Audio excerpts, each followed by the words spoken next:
Hello everyone and welcome to the channel. I'm Emmanuel, I'm an airline pilot, and in today's video let's fly the Fokker 28 Mark 2000 from Dublin to Edinburgh, featuring the latest version 1.2 of the F-28. There have been quite some redevelopments here, including the flight control system, so I'm very much looking forward to how the airplane is going to fly in its latest version. As mentioned, we're standing in Dublin, we're going to fly over to Edinburgh. Typical Irish weather over here in Dublin. Edinburgh is looking a little bit better, so hopefully we can get a nice scenic approach out of it over there. So follow me into the cabin where we are going to start the setup of our aircraft. I did load it initially right within the cabin because the attendant station needs a little bit of attention over here. Even though I'll take it over the quick version, everything is set up over here, and on the bottom we are going to switch on the lights, and that's about it. So follow me into the cockpit where we are going to take the captain's seat today. In case you're wondering, you saw the British Airways livery but a French registration on the airplane. Well, it is operated by French TAT, so for that reason it's registered in France, even though it wears the British Airways livery as the plane is leased out to British Airways. Okay, cool. We are going to follow the checklists right from the Just Flight manual, so in there we have pretty much everything available to help us out. We are not going to use the ground power unit today. Instead, I am going to go for the APU for today's flight. So, before starting the APU, we check that the voltage is sufficient, which it is. I'm going to keep the switch on the number 1 over here. Then, battery can go on. APU.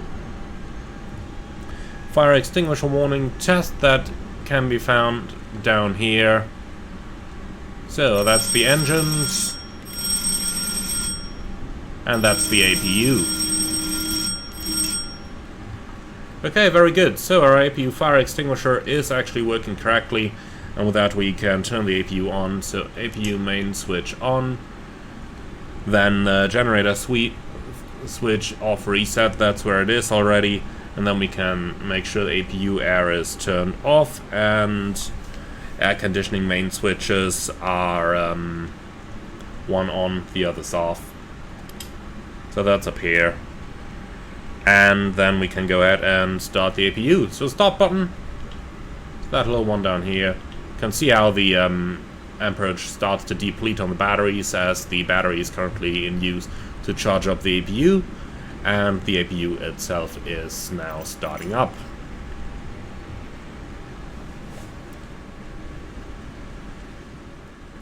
Okay, APU is coming up to light. We are looking for it to be in the green range, 95% minimum, up to 105, which it is now.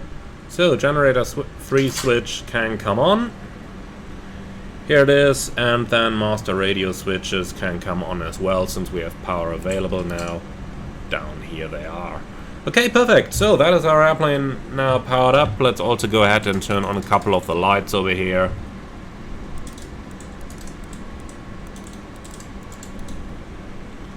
Something I love about these old aircraft is how switches are just spread all over the panel, and you just, well, got to search your way around the cockpit, let's put it that way.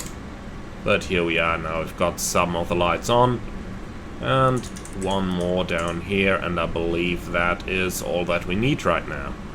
Okay, very good. So, since we have power, we can turn on the nav lights. The cabin lights are all on, as you can see as well. And then we can start our pre-flight checks. So we're going to start up here on the electrical panel. Generators on, TRUs are on, external power is off, going down, emergency light armed. Then we start up here again, APU is set up already. And we waited for long enough, let's turn the APU air on as well.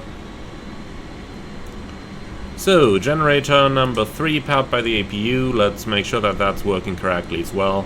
And then we go over to the next step. Bleed air system is pretty much all set up. We make sure that the temperature selectors are on auto, especially the one for the cabin, since that means that the cabin attendants will be able to check, or rather to control the temperature.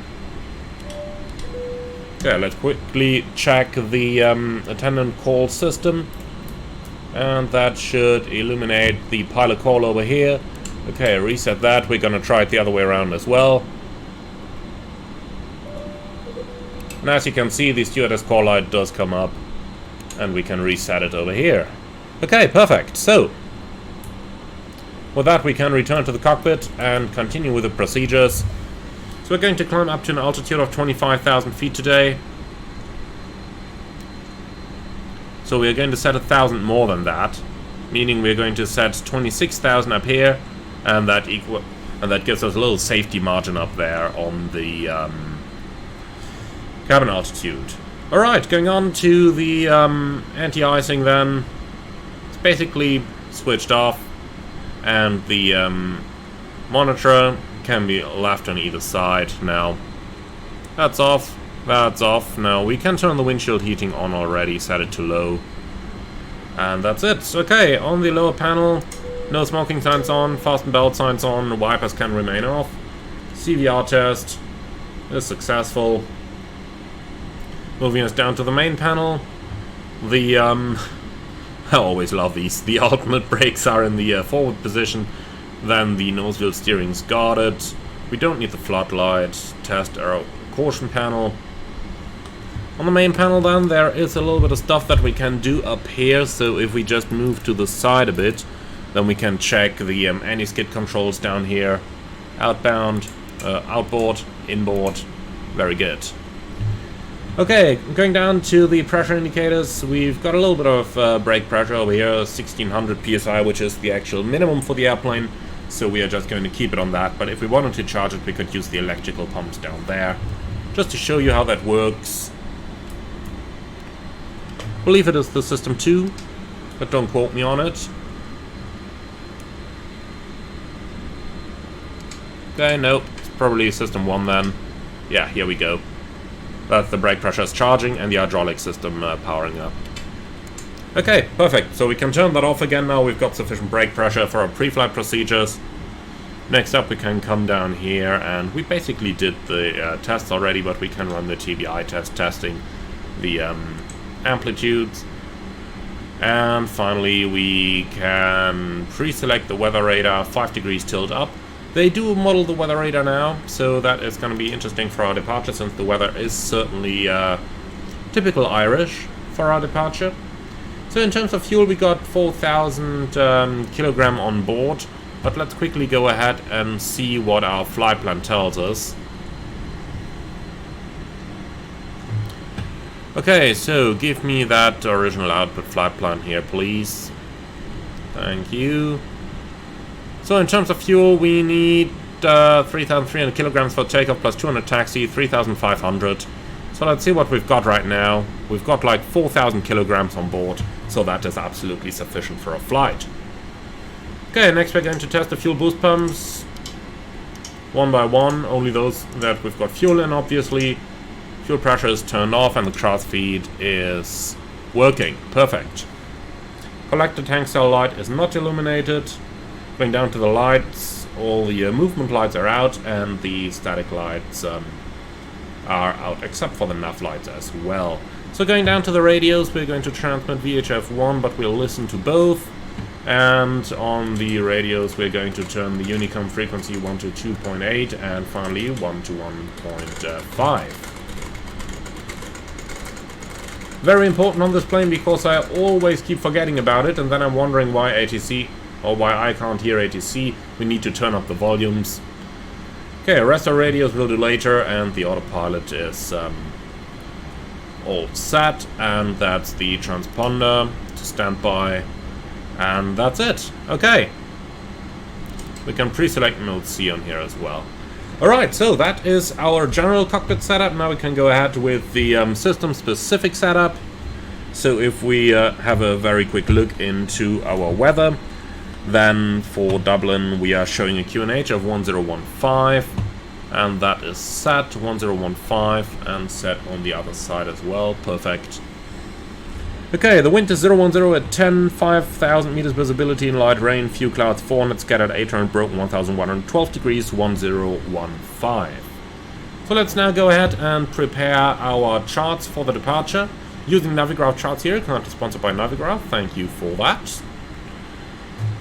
And then we can, let's quickly get our charts.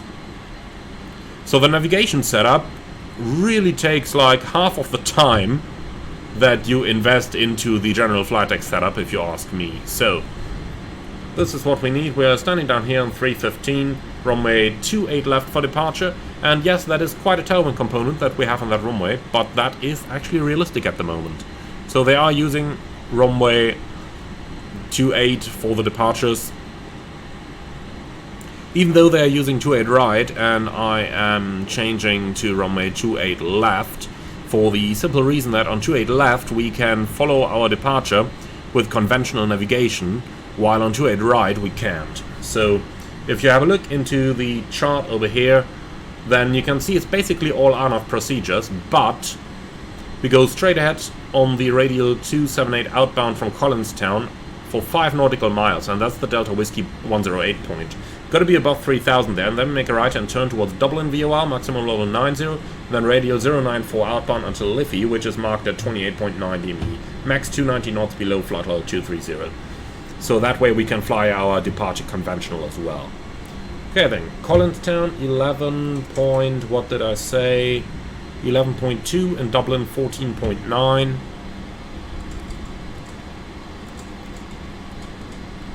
Okay, 11.2, 14.9, and now very important, we actually gotta switch the DMEs on, otherwise that stuff is not gonna work. So now you can see that we're actually receiving some DMEs, which previously was not the case. Okay, so 278 on the number 1, and then 094 on the number 2.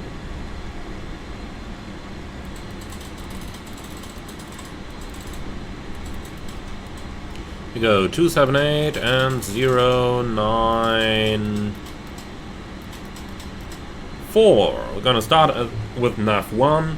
Flight director, we can pre-select that to Warthog, and we can put the pitch to 10 degrees for the initial. And that is pretty much our nav setup. So if we check it over here now, 278 outbound, we can select the heading bug to that as well. That's going to make our life a bit easier later on. And that's it. Okay, let's quickly get our takeoff speeds from the placard down here. We're going to do a flap 11 takeoff, and clicking on that automatically sets our speed box. Very nice. So last thing for us to do over here is to select our D rate, and 170 is actually the correct number. I looked that up previously already. Perfect. So aircraft weight 29 tons plus our fuel on board. So if we check our load page up here, then on the aircraft tab, yeah, you can import our SimBrief weights, but we're going to use a little bit more fuel than what we had in here, so we are going to go for roughly 2,000 kilos per side. Perfect. So that's the setup complete, and with that our CG is now 18.8. When we click on that, it should automatically pre-select the trim up here. Okay, perfect. So that is our setup pretty much complete, and with that we can go ahead and prepare the airplane for our departure. So let's start with the pre-departure checks. Circuit breakers in, oxygen checked, APU air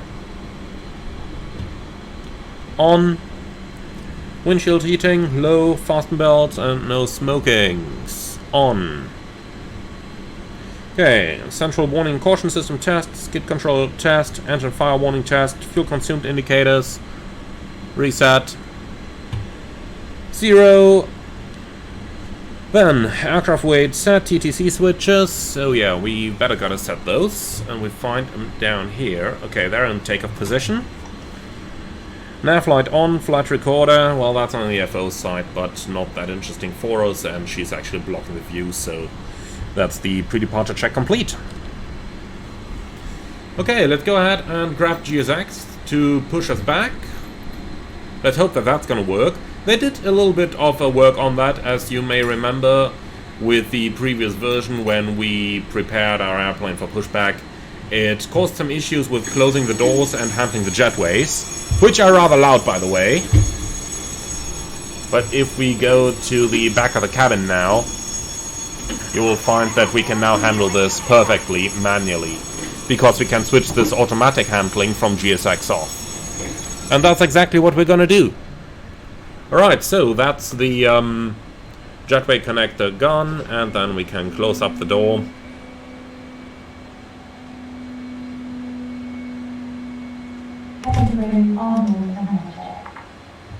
Really nice how the PA button illuminates when they're doing PAs, isn't it? I mean, this is really a feature that you don't need, but in my opinion it is a pretty nice little tool there, just enhancing your realism a little bit. Also note all those circuit breakers down here, they do work as well, so that is quite cool. Alright then, back to the cockpit, back to our important stuff. With the doors closed, we should close our cabin door as well. Even though flying a 1960s airplane, we can probably leave it open, because, well, you name it, back in the day, they didn't use to close the doors. But nonetheless, we're going to close it anyway, so that we are all set. Alright then, cool. Let's get our airplane ready for pushback. So, before starting engine checks, rudder pedal seat harness adjusted, electrical power bleeder supplied, check, brake pressure check, park and brake is set. Actually, is it? Yeah, it is. Cool, to park and brake set, fuel quantity is check, pressurization set, thrust index set, nav aids set, ship's papers on board, takeoff data checked, and box set. Ground locks are, well, almost removed. Let's get rid of the chocks. So ground locks removed, windows and doors closed, before starting engines, checklist complete. Okay. We're clear to push, so anti-collision lights, both of them on.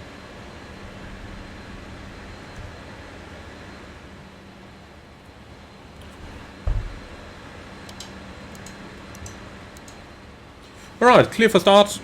Checks, anti-collision light switches on, throttles idle, HP fuel valve levers shut, boost pump switches on, Startmaster. We're gonna wait a moment for that, because that's gonna shut down the air conditioning system, so let's get the airplane moving first, and then we do the Startmaster second. Okay, GSX, slow as always, so be it. Rather waiting for something in particular. Well, it's GSX, they probably always are, but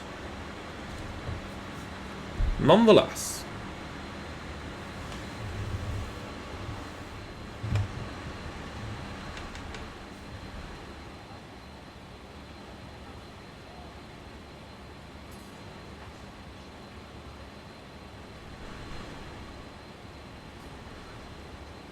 Okay, GSX, what's up?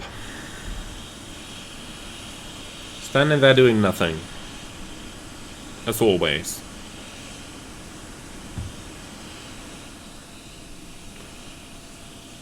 I mean, if I would be as headless as the ramp agent, then I would probably do the same, but I suppose they can get us ready any moment, can't they?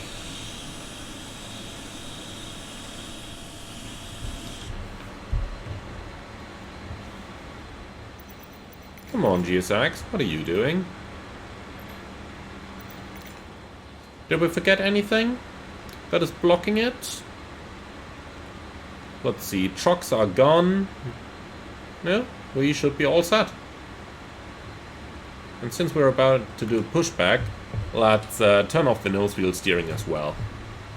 Wanna take some bets if I will be wondering why my airplane isn't turning in a few moments?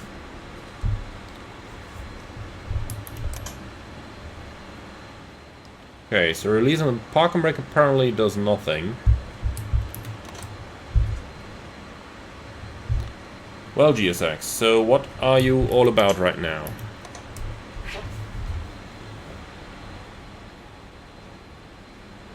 It's always the same with that piece of... Okay, you know what? Thank you very much, GSX. Abort pushback. So, park and brake off, and we're going to use the airplane's own pushback system. Connect that, please, and you may start our pushback. Thank you. Okay, so, Startmaster on, engine start select, starting 2.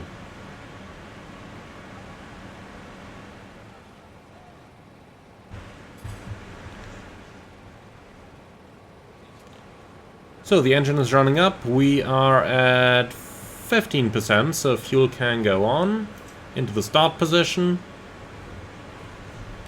Engine is starting up, and we're going to open it up when the TGT reaches 400 degrees of or 50%. In the meantime, where are we about to move? Okay, got a while. That pushback tuck is interesting. The GSX logic probably messed it over. As always. Only problems. Okay. That's 400 degrees. Fuel valve is open. And then we can start engine number 1.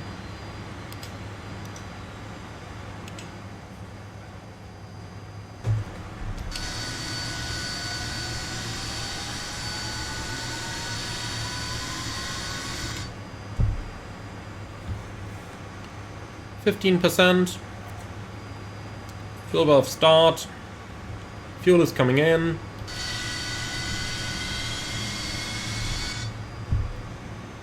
Okay, let's start the turn.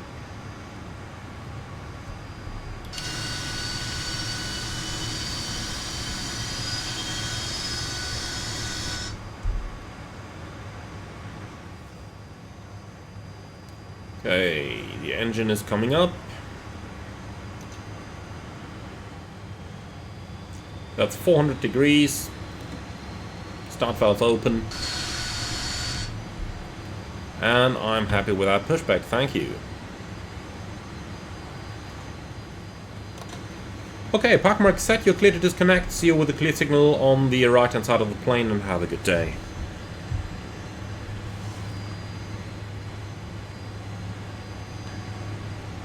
Okay, so let's go ahead with the after start checks. So, the lights are out, igniters. Igniter lights out, start valve lights out. Okay, starter master switch. Off. Come on, GSX. Get me rid of that stupid...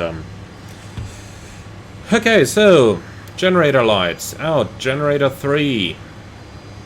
Off reset. Then, APU air. Off. Air conditioning, both on. AC and DC, well, what do we have?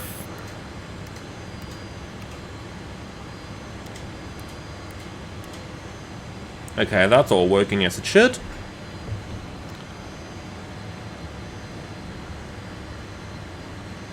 Okay, anti-icing auto. Pitot and vane heating on. Then, hydraulic supply is checked. Electric pump switches off and guarded. Okay, flight control lights are out and the flaps set to 11. Okay then, release the flight control lock. Thank you. And since the push is complete, we turn on the nose wheel steering again. At least if we can reach the switch. That's it. Okay, perfect. After starting, engine procedure is complete, and then we can go ahead and taxi runway 28 left. Fairly quick taxi, as you will be able to see in a moment. So we are up here on Juliet. We're going to go straight at Link 2, Fox 1, and then we're almost at the holding point already.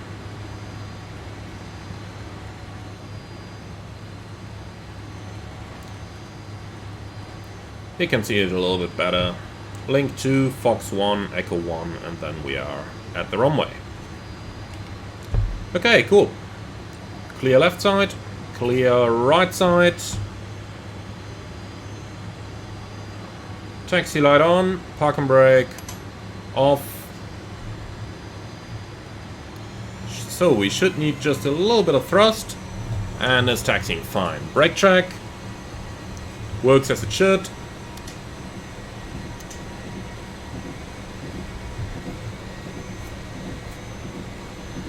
Okay, so we got the taxi hotspot over here. We got to be careful that we line up on the correct runway. We're looking for 28 left, not for runway 16 or 34.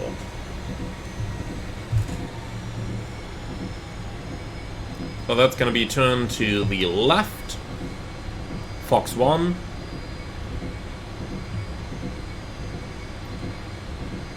Here we go, that's looking good.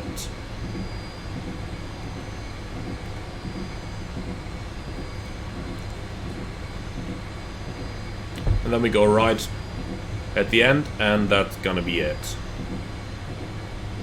Okay, so as we turn, quick flight instrument check, ball is deflecting, and the HSI is turning. Perfect.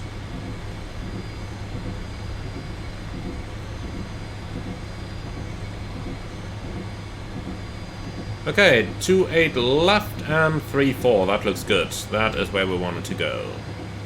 Right, let's stop here for a second since it was such a short taxi and quickly run the taxi checks. Flight instruments checked and set, trims are set, collector tank indicator is black, flaps should be at 11 degrees, and let's see that real quick. They are at 11 degrees up here. Okay, so crew briefing complete. So it's going to be a lefty takeoff on runway 28 left, the flaps 11, noise abatement procedure 2, and we are using takeoff speeds of 117, 117, 135 for the retraction, 124 for the initial climb. As you can see, that is set up here, 124 and 134 for the flap retraction. Cool. Emergencies, we proceed straight at, climbing 25 miles, radar vectors back to the field. And for our standard instrument departure, we've got the Liffey 7 Alpha departure.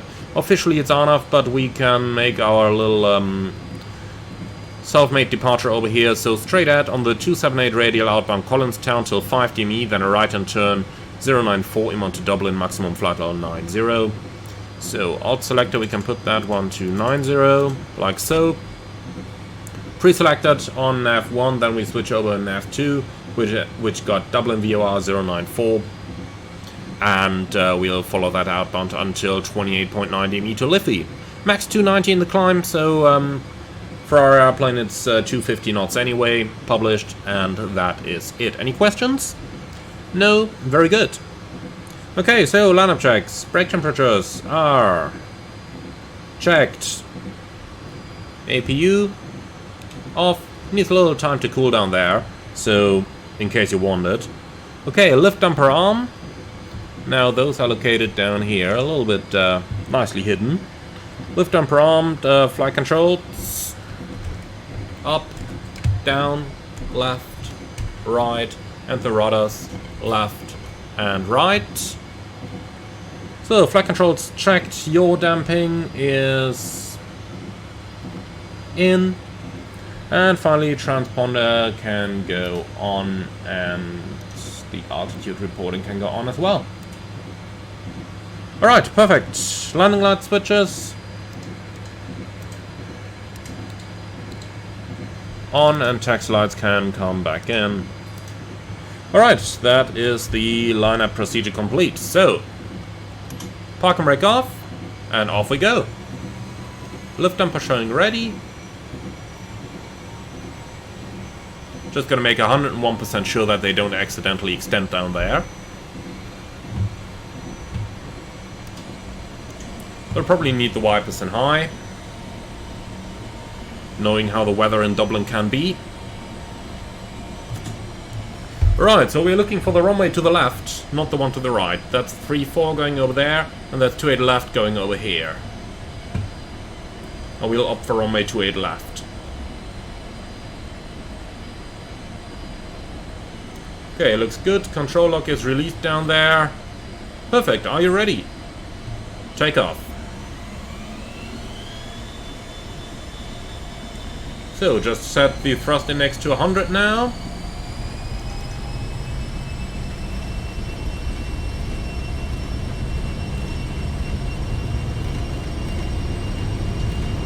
And keep it on center line.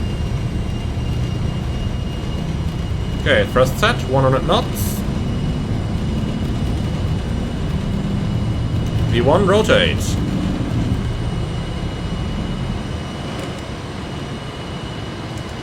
Positive climb, gear up.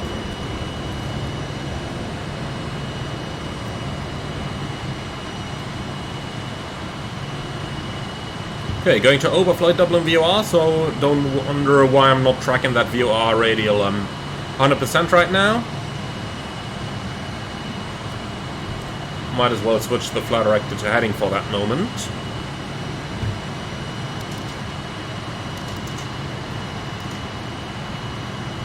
So we're at 1,500 AGL. Let's start accelerating. Flap 0.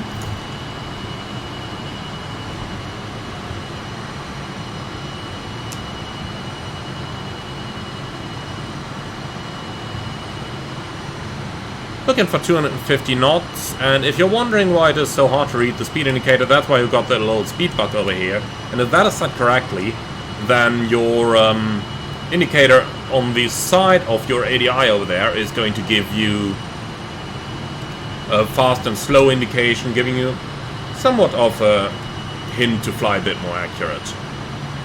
Looking for 5 degrees of pitch, that's what I'm selecting on flight director over here. And now we can do a little bit of work there to intercept that radial a bit better, since we're outbound 4 miles now. 5 miles, we start the right-hand turn inbound to Dublin VOR. Okay, that's 5 miles. Switching over to nav 2.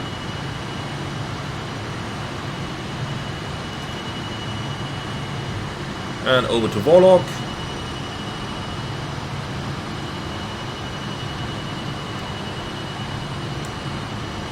So the plane flies pretty nicely, I have to say. It really does. Previously it was a little bit, let's call it, itchy on the controls. But with the 1.2 update, I can control it really nicely now. So good job there, Just Flight, at least on my first impression. For you can be sure that you're going to get a little bit more feedback on that as the flight develops. I'm leaving the autopilot off for now, as I want to get a little bit of hands-on flying experience. So, quick check, passing 6,000. I believe that is the transition altitude here in Dublin. Come on. Looks like the chart froze up. No, it was actually 5,000 already. Okay, set standard. Standard cross-check, passing flight level 65. Now, checked.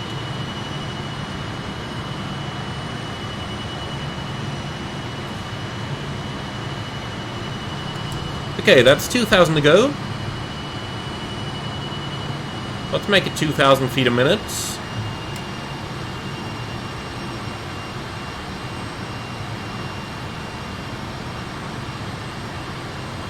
I'm already putting the vertical speed at 1,500 feet a minute now, since we only have 1,500 to go.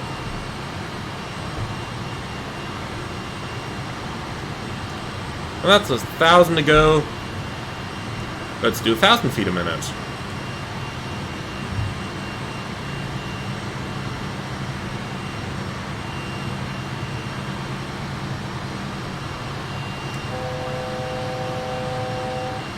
Very easy to maintain the speed at 250 over here, with just a little bit of reduced thrust, so speed is really nicely to control in this plane.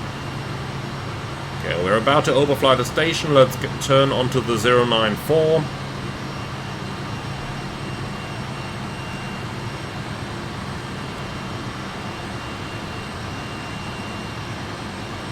Okay, perfect. So, overflying Dublin VOR, that means we can climb flight level 240. Actually, 230 is our next restriction. And reselect climb thrust. Go all the way 95%.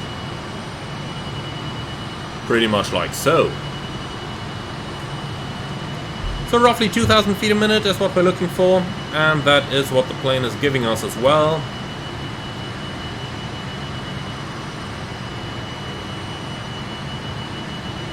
Looks good.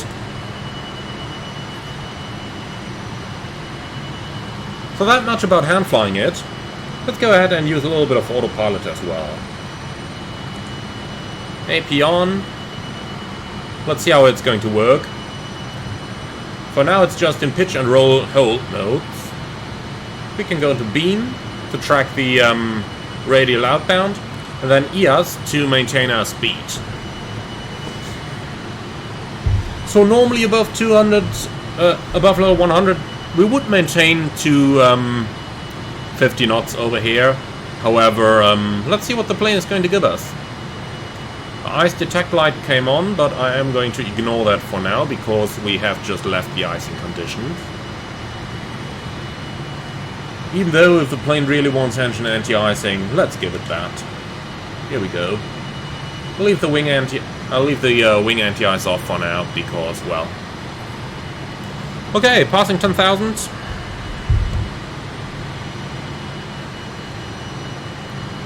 So that is the light switches coming out. Oh, looks like I forgot the strobe lights when we lined up. Okay, well that is covered now.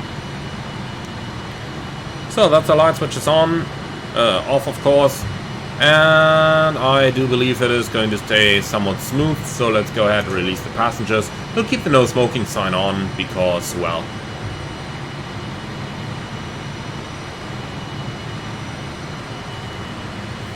And the ice detectors have gone off again.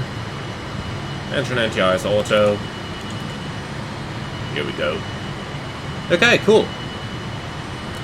So, cabin is slowly climbing, the differential pressure is building. Looking for 25,000 feet. And then we are going to cross Liffey, which is at 28.9 DME, below level 230, max 290 knots. I don't intend to accelerate above that anyway. What we can do for a moment though is to go to pitch hold and then pitch it up a little bit.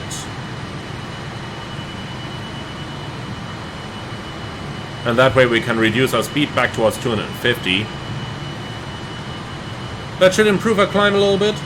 And improving the climb means we are going to clear those clouds over there, hopefully.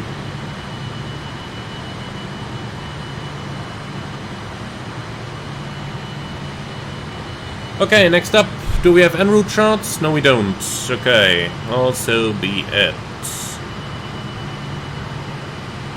And let's see what our OFP can offer us. Of course, no information about a VOR frequency en route over there, so I do apologize. I just about have to check on my personal iPad. I can't bring that on screen, but next frequency then is Isle of Man 12.2. Here we go, receiving that already.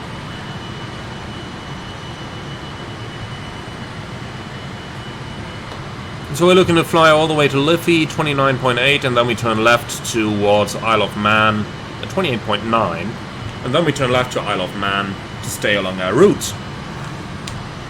Also, we've reached 250 knots once again, so let's go back to speed hold.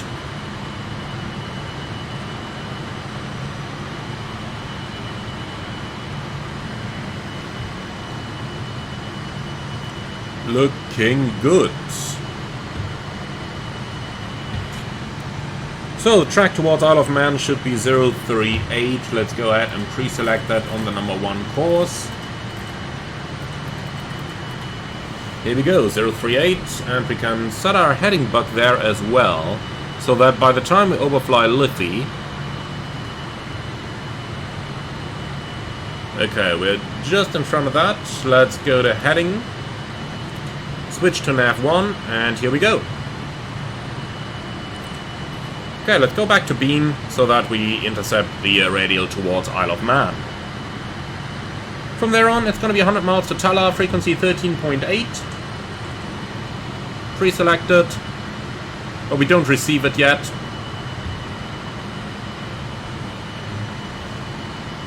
And since we overflew Liffey, we can climb to a cruising altitude of 25,000. Set. Right, perfect. So that's pretty much it. Now, they did say with the latest update, they have now modeled the weather radar. So how about we go ahead and switch that on and see what we can get. So there is a return there from about, what's that, like 25 miles out. Do note the tilt is still 5 degrees above us, so this should be relevant weather for us, but looking outside, nothing there. In other words, this is probably a standard Microsoft weather radar. Let's select the tilt down a bit, see if we get any change.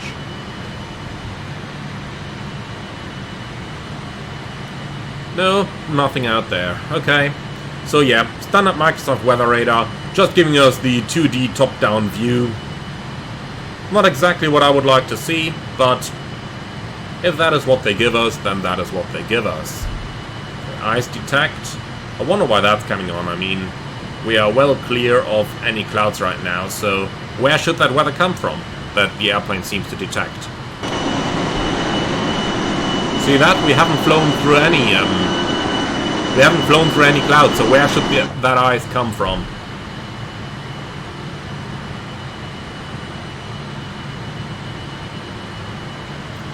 But yeah, if they want us to, I'll just turn on the anti-ice just to be sure I don't trigger any failure accidentally. Even though I doubt that there would be any icing conditions in what we're flying over here, but if they say so.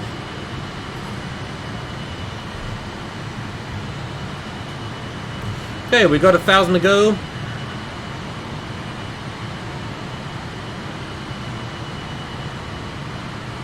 I will simply let the plane intercept the altitude on its own right now. Rate of climb is a little high, but back in the day there was no TCAS anyway, so I don't really need to reduce the rate of climb either.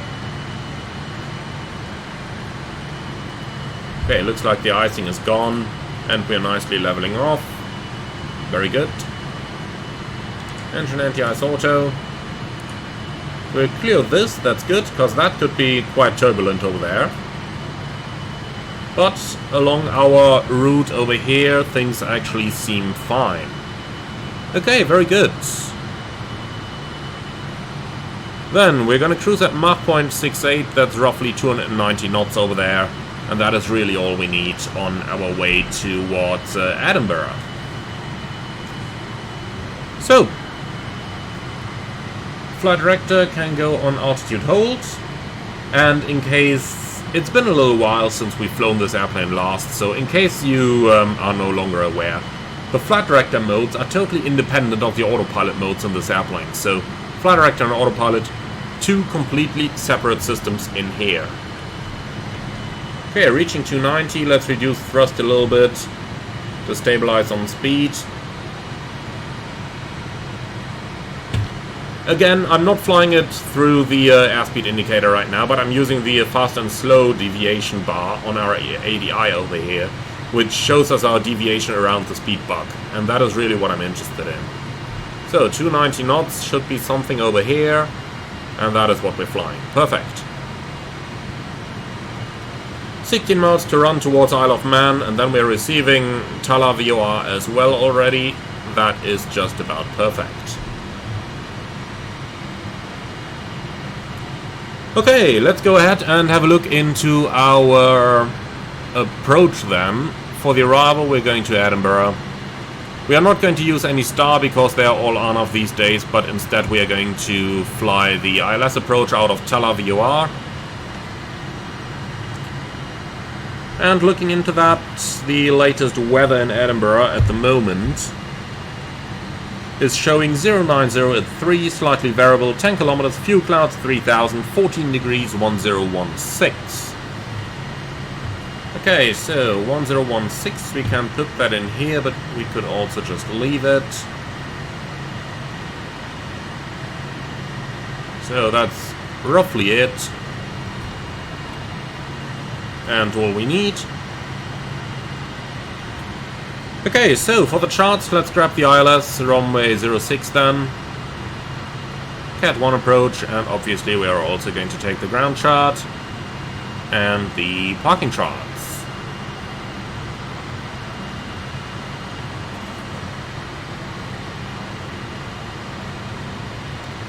So we're going to fly outbound from Tala on the ILS over here until 21 miles, and then make a right-hand turn onto the approach. We maintain 4,000 feet until 12 miles, then we can start our descent. So 4,000 is going to be our target at 21 miles. and then we are going to reduce our speed. We've got a restricted area over here, so we should not overshoot the final approach. And that's about it. Okay, overflying Isle of Man.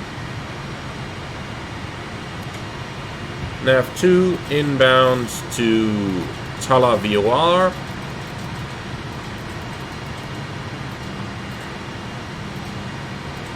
Here we go. Beam mode active, intercepting the VOR inbound. Very good.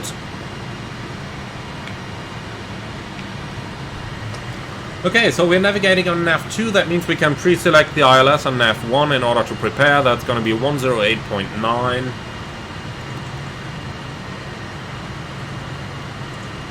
And 108.9. Course 060. Here we go, and then we can tune Edinburgh NDB 368. Even though I don't really like the ADF in this airplane, but let's tune it anyway. Or at least pretend we are tuning it.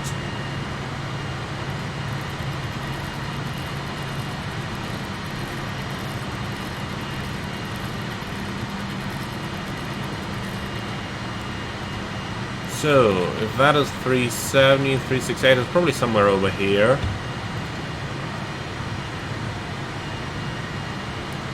Okay, turn the thing on. And then we'll see if we can receive it or not. Probably not, I wouldn't be surprised, but then we still got the DME from our ILS in order to do our altitude cross-check, and that should be good enough. Minimum's 200, that's pre-selected down here, and that's about it. So let's have a look into our vertical planning then. Our target is to be 21 miles outbound Tala in 4,000.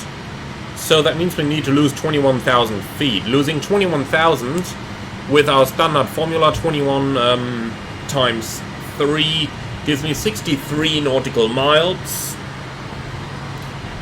that we need for our descent, plus another, what's that, let's say another 9 miles, so we're looking at 72 nautical miles.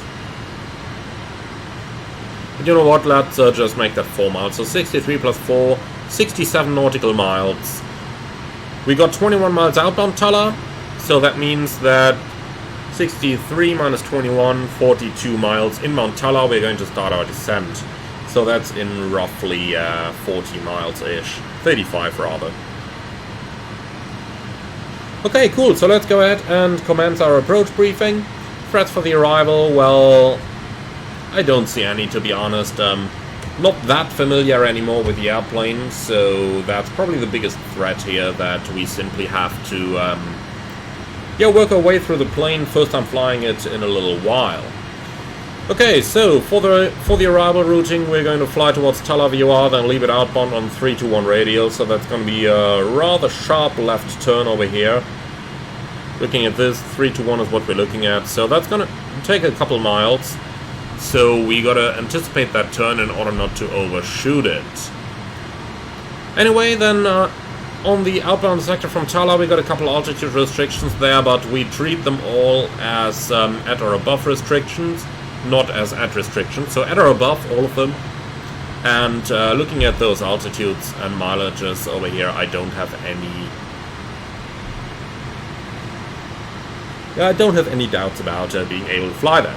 So from 21 miles Tala, we're going to make a right-hand turn onto the ILS. Do note that the turn over here is probably going to need a little less bank than what we would normally use. So I'm maybe going to fly with the autopilot, maybe not. I haven't decided on that yet. In any case, once we're established on the ILS, our minimum is going to be 310 feet. Our check altitude at 4.6 dm from the ILS is 1630. And in case of go-around, climb straight ahead to 3000, then as directed. Alright, that's pretty much it. MSA 3900, the highest in the south. 4,000 the altitude we can fly, and there are a couple hills to the south of Edinburgh Airport on the way in, and to the north as well if we go out a little bit further. Do we have radar minimum chart? Yes, we do. So here we can see it. Highest terrain down in the south. Not really that relevant. Up in the north, 2,366. Okay, any questions about the briefing? No? Very good.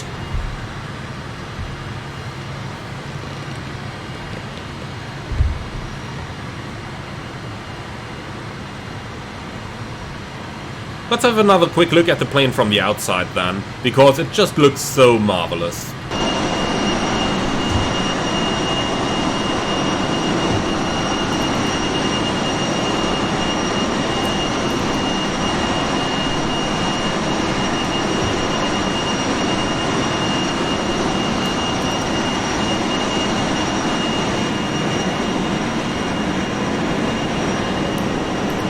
The British Airways London livery looks really good as well, doesn't it?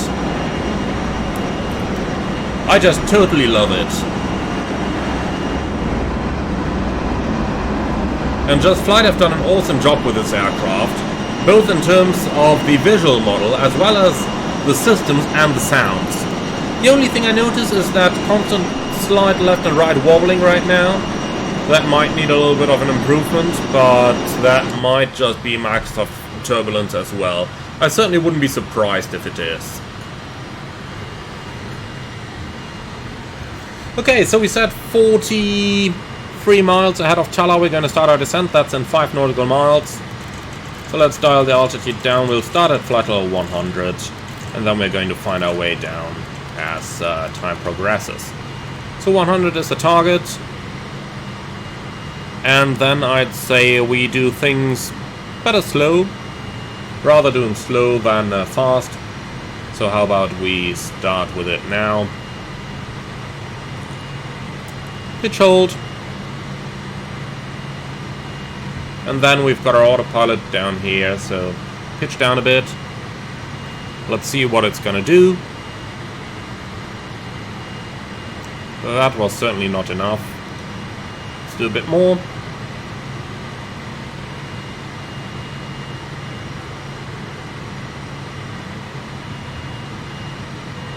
And a bit more, looking at roughly 2,000 feet a minute as our target.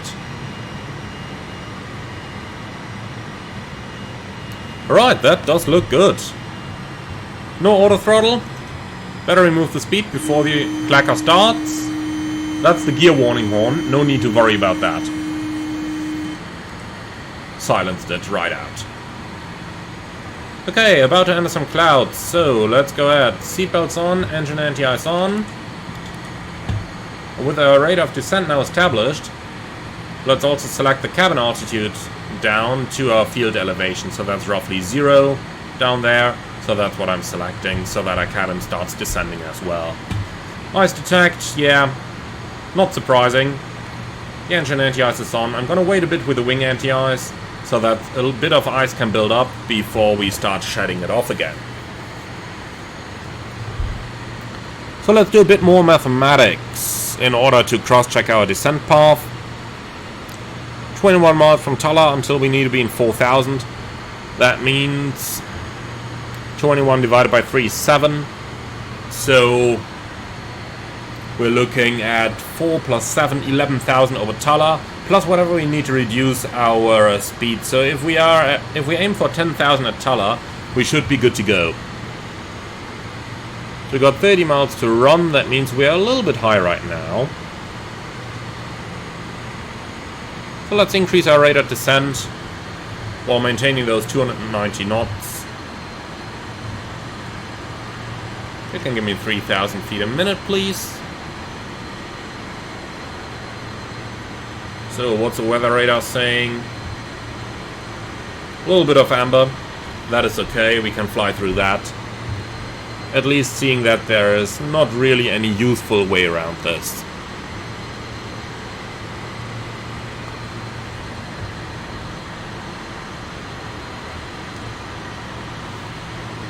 So if we want to reach Tala in 10,000, that means we are looking for... what's that? 23 miles. Okay, so I guess 2,500 feet a minute should be roughly fine in order to make it. Even though we can take 3,000. And if we can do it, then we will do it.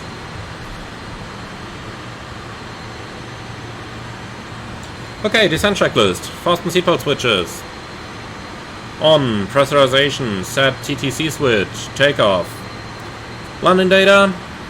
We can pre-select that. We're gonna do flap 43 landing. So that's pre-selected. Only the target speed I'll leave at 290 for now. Like so.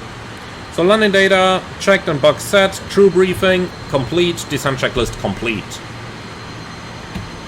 17 miles, 7,000 feet, but we're doing 3,000 feet a minute. That means we need 2.5 minutes to get there.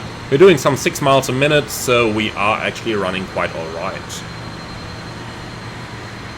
I do remember from earlier versions that the airplane is rather hard to decelerate and get down once we're below 250 knots, so we take that in account. We're planning conservatively here, but we should be absolutely fine. In the meantime, admire that rainbow over there, because that certainly looks pretty nice. Even though, I have to say, I've never seen a rainbow up this high. But that might just about be me.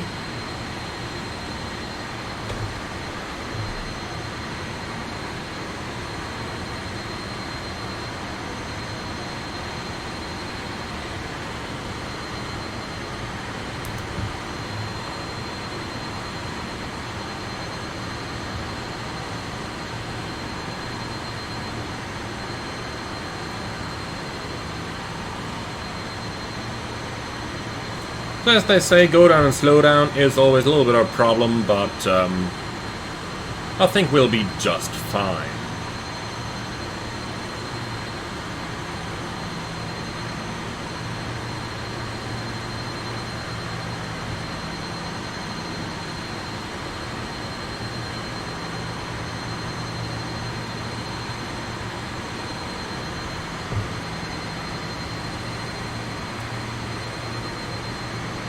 Interesting as well that we're hanging here 10 degrees nose down. I mean, look at it from the outside. But we are descending rather rapidly, if we're honest, so that's quite expected. Okay then, next up, 3 to 1 outbound, and I am going to start the turn just now already.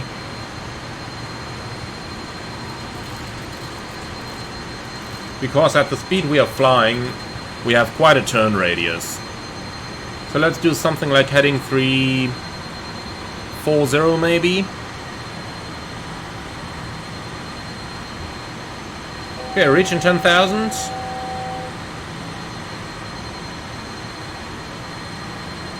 Time to reduce our rate of descent.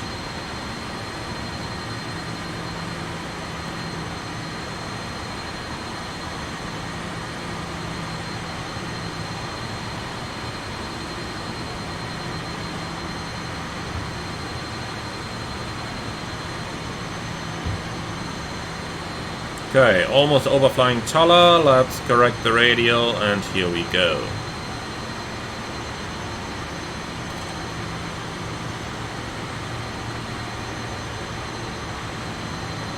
So, speed back 250, intercepting the Tala radial outbound.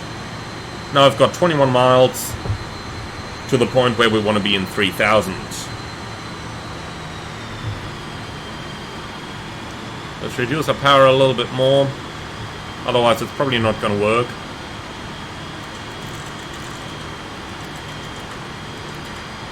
So, our initial restriction is 6,000 feet. Come on, set me that. And then we can go EOS hold.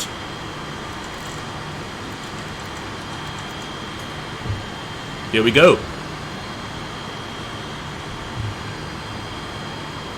So, passing 10,000, signs are on, we can put the lights on. And that's it. So let's see if we can identify that ADF, that NDB we needed. But probably not gonna work. But that is fine for me. So, idle thrust, down we go, because we certainly got a descent now. In the meantime, approach checklist, no smoking switch on, altimeters. That's a good point, set QNH 1016. 1016 cross check, passing 9,000. Now, checked. Okay, so altimeter set, anti-icing, it's on for now. Landing light switches, extend and on, landing gear warning switch, normal. Okay, approach checklist complete. So, 11 DME outbound Tala gotta be above 6,000, we met that. Next up, 15 DME above 5,000.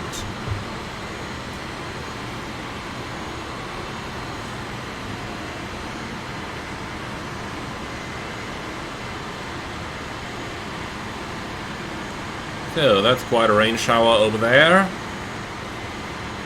And that is what our weather radar tells us as well. Surprise!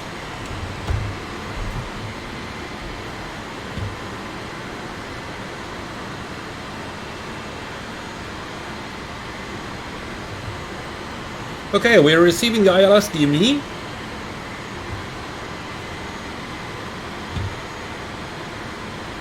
Let's pre-select an intercept heading, something like 030. Okay, we passed 15 DME, that means our next altitude restriction is 4,000, and that is set. So, looking to start the turn at 21 DME.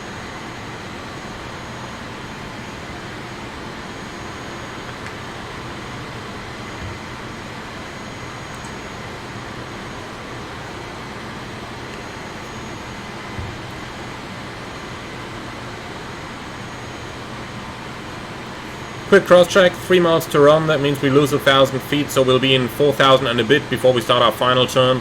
We still have our 250 knots, so that's something that we need to keep in mind. But I am rather confident that we will be able to make it without the use of speed brakes. But let's see.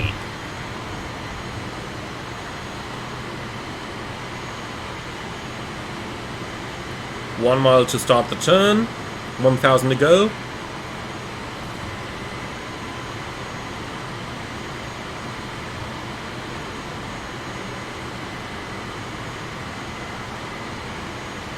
And turning time. Heading nav1 for the ILS. Then we can tune the ILS and nav2 as well. 108.9.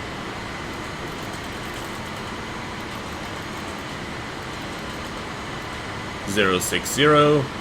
Approach is selected.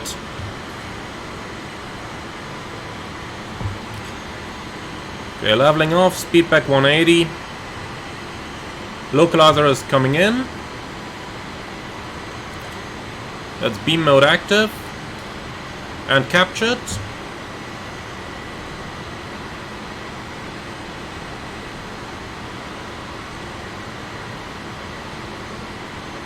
Runway heading 060 set. Glide slope alive.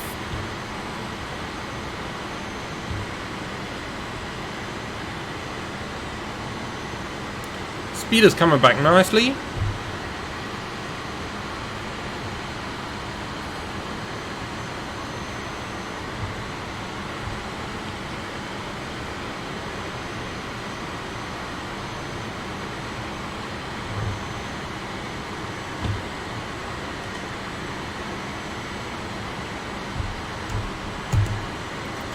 Okay, flap 6.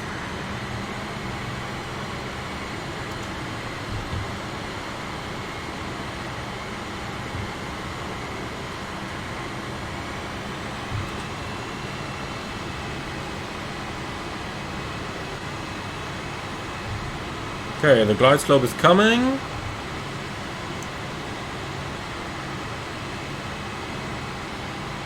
Here we go, glide slope capture. Go around altitude 3000 set.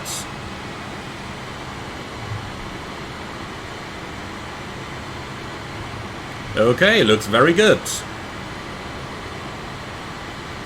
Can't see... yeah, I think we can see the runway down there. Weather seems a little bit worse than it was indicated on the META, that's for sure.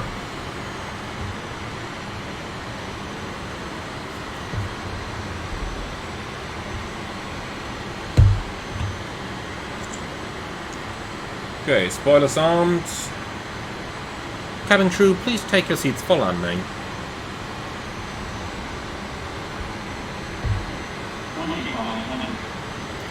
Check. So latest weather still shows 0903. Slightly variable, 10 kilometers, view 3000, 14 degrees, 1016. Well, I somewhat don't want to believe it, because that certainly looks quite a bit different, but welcome to Microsoft Flight Simulator. Flaps 11, gear down. So what's the V approach over here? VRF 113, so we're gonna add 5 knots, 118.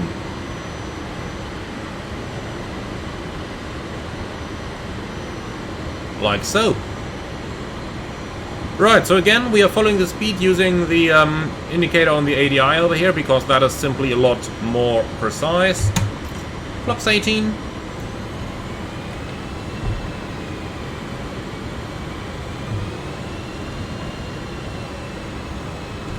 Flaps 25.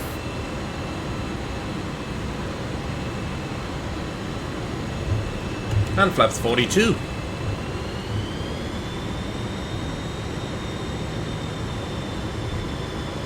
Nice little thrust bump you just felt there when I pushed the thrust in a little bit. That felt really good. Because that's exactly the feeling you get when you are increasing thrust on the approach. It really kicks your back.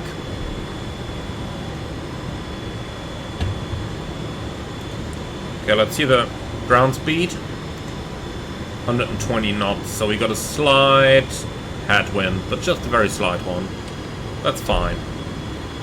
Okay, final checklist. Landing gear down, skid control. We can check that once more.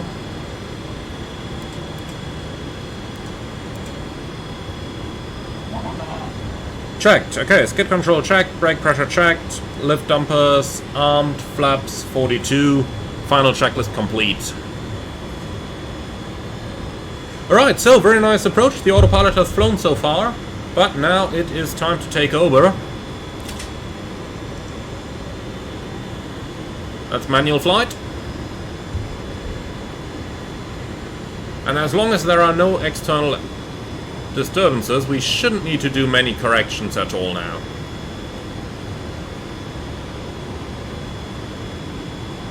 Interesting, by the way, how as we are flying downhill a little bit here, the radio altimeter stays basically constant, while you can see our primary definitely continuing to descend.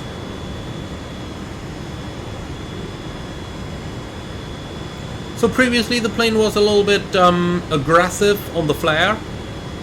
Let's see how that is going to behave with the latest version. Latest meaning 1.2 in this case.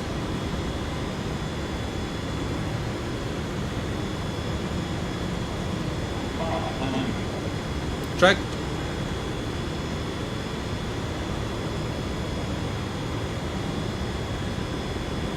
It does fly very nice manually.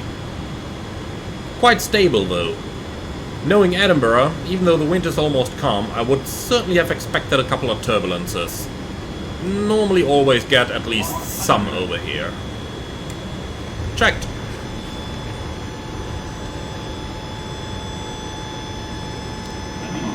Continue. Okay, let's get back onto the center line.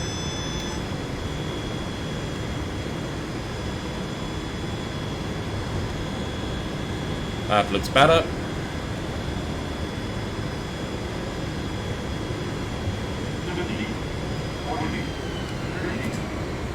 Alright, close thrust, flare. I flared a bit high. And here we are. Okay, lift dampers are out. We don't have any thrust reversers over here, but we don't need them anyway. I mean, look at that. I'm basically not hitting the brakes at all, and it's losing speed fairly nicely. 70 knots. Then we can take the next exit to the right.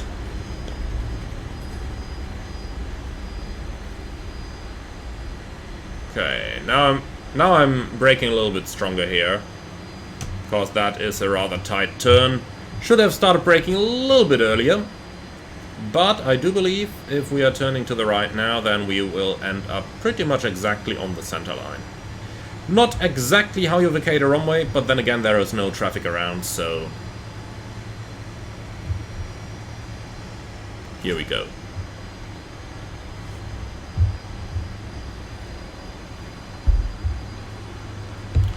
Okay, very cool. So, first things first, let's turn on the APU main switch, because that thing takes a little while to start up. Open the doors and so on. Okay, clear left side, clear right side. Start our turn to the right hand side here.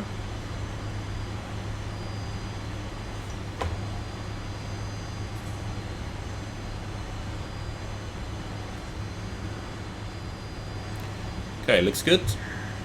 Then speed brake in, flaps, going up.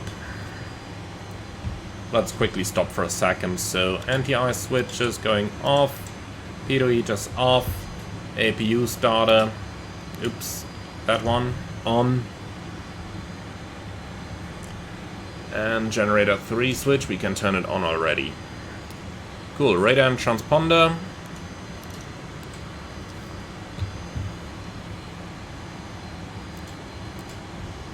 Off and standby, yaw damping is off, flight control lock on, and engine fire warning. Come on. Here we go. Tested. Okay, after landing checks complete, then we can continue to our gate.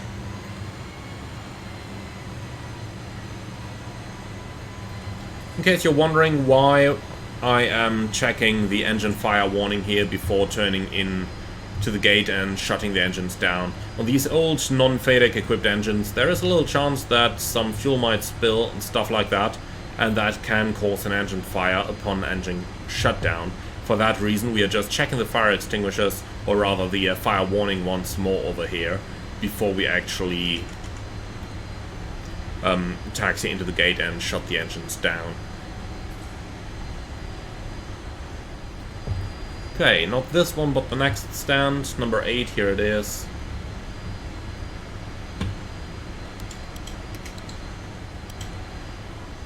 Oh, come on. Note to myself, don't taxi and operate lights at the same time. That's what you should have a first officer for. In real life, you simply reach down and that's it. Doesn't work that easily in the sim, unfortunately, but at least want to have those out before we reach the gate. Not even gonna bother anymore with the taxi light. Okay, here we are. That looks quite good. Alright, made it to Edinburgh. Okay, cool. So, park and brake is on. The generator number 3. On and working. Okay, cool. Then, fuel levers. Shut them off. Then fasten seatbelt switch off. Air conditioning, we can turn that on, but only one main switch. So generators 1 and 4 going to off reset.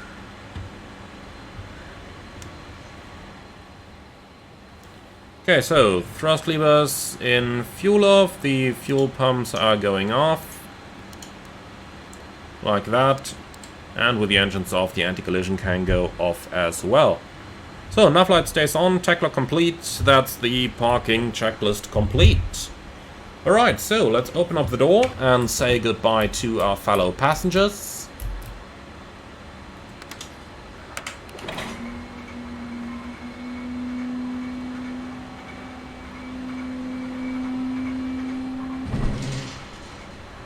And that's it. Thank you, everyone, for flying with me. I do hope that you have enjoyed this one. If you did, do let me know in the comments below. I'm very much looking forward to your comments on this one.